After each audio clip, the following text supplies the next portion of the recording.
Nakakay mga anak, nakabalo sila na nagpaglay ilang ginikanan. Pero ang ilang pagpati, layon kanunay sa ilang ginikanan. Napay problema, it's very kabalo ilang ginikanan.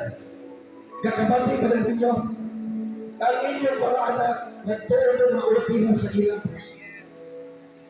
Kakabati ninyo na, ginikanan, kakabati man ninyo ang inyong mga anak, nagtuon na ulti na sa ilang.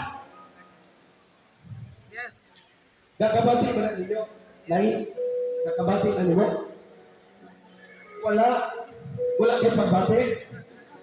Pamati mo, na ay mga anak na nagtuta na ulti na sa ilang. Ginikanan. Pero wala kakabalo na kananay anak ka na'y tinaguan, gawa ninyo na hibawan. Pero, maglakaw sila, magawa sa inyong kwarto, magawa sa inyong panimalay, malipayot sila. Pero sunod sa inyong kwarto, wala kakabalo, kung sa ilang bihimo. Karon nga panahunan, ang yawang seryoso, mapatay sa inyo ng mga anak. Walay lain ko ba ang yawang mapatay? Pagpangawat, paglaglag, gusto niya gubaon ang kaubaon sa mga estudyante. Pisa ng mga teacher, walang kamaluanan sa inyong sitwasyon. Kaya ikaw ang nakamunutuan niya sa eskwelahan. But the devil is very serious to kill, to destroy. Nakabantay pa mo, base sa survey ni Samis Oriental, 0.32 ang rate ni Samis Oriental. Kasagara, naghigog, puro mga patanon. O sa ilunan, gikan sa ilang binikanan. Kaya wala sila natagaan pagtagan. Wala sila natagaan value. Na pati nila na wala ang ilang binikanan. Nagpasagad ka nila. Nagpal sila ng mga binikanan. Ipasagad sila. Di sila ang mga binikanan. Nagpunlay sa pagtabang niya sa ila. Tuloy! Kailangan wala nila nakita. Wala nila nakita maayos sa ginikanan.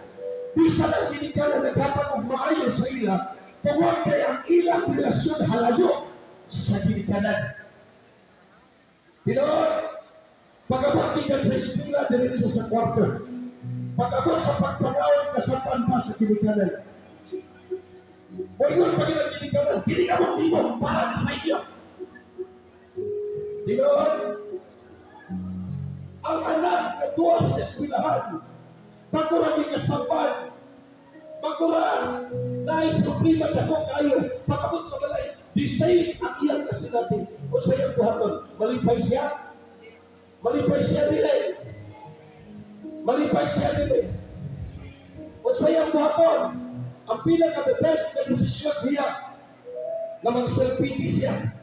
Dito mo sunod ang anxiety, depression, stress, dapat klase, dapat ginabuhat ang lawan mo sa eskwelahan. Pagkabot sa balay, design lang dapat yung asinati. Exo, I want you to open your hearts and open your mind. That Satan, the devil, is a very serious to kill, to destroy, and to rob your future. Ang inyong mga anak, mao'y inyong kauntaon. Ang mga ginikanan, mao'y yabi para sa ilang mga anak. Ng ilang mga anak pabrihan ang ilang kasing-kasing o sa labutan na makita nila na tunay diandam ang Diyos niya nila. Pero kung tunay mga spiritual gathering, manangin ang mga anak na mapa na ikon dito na gathering, spiritual gathering, na mga worship dito yung nani-nani. Kung sa'yo mo ito sa kinikanan, ikaw sa nakakmilyon. Ala-ala ka niya, unya pagkawan, o sa nagimong milyon, bigli. Ikson, walay laing concern sa atong mga anak. Ang Diyos ra. Bisan pag lahat ang mga pagpudlay o pagkakawa ay ipakita, ingon ang Biblia, kung kamong mga ginikanan, mga dautan kamo, naghatag kami pagtagan sa inyong mga anak.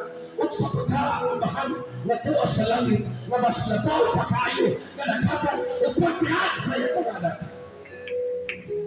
Busa bulahan ka mo. Pamatay. Bulahan ka mo. Na mag-graduate. Bulahan ka mo. Ang inyong ginikanan ni ang libre. Tungkol kay tunay tuyo ang atong Ginoo. Amen? Palakpakan ang atong Ginoo.